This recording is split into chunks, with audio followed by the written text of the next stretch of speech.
அன்பர்கள் அனைவருக்கும் நமஸ்காரம். இன்றைய பேசும் பொருள் என்ன அப்படின்னா, பணம்,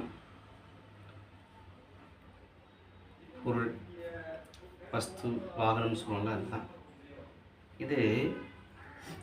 ஆரம்ப காலத்தில் எடுத்துக்கிட்டோம் அப்படின்னா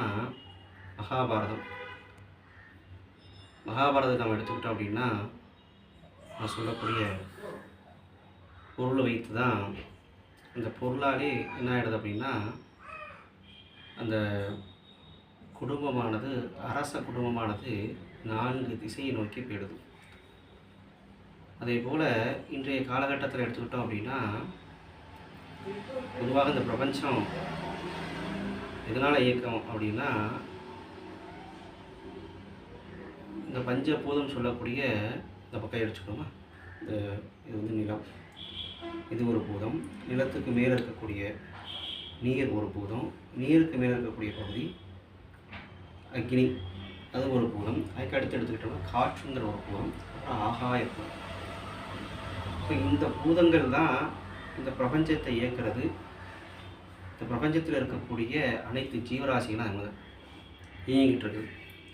இப்போது 6வது பூதம், அதாவது மகாபாரதத்திலே ஆரம்பிச்சிடுச்சு. ஏன்னா யுகம் தோன்றிய காலத்தில் இருந்தே கண்ணியம்னு ஒன்று இருக்கிறது.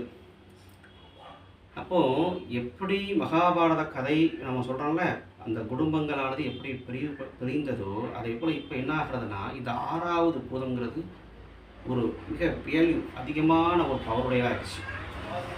என்ன அப்படின்னா, இந்த ரெண்டு சொல்லக்கூடிய பணம் இருக்குல்ல, இந்த பணம் தான் இப்போ இந்த மனிதனை, இந்த உயிர் இருக்கிறது, இந்த உடல் இருக்கிறது. இந்த உடல் இயங்கணும் அப்படின்னா உயிர், அப்போ உயிரும் உடலும் சேர்ந்து தான் மனிதன் நம்ம சொல்லிக்கிறோம்.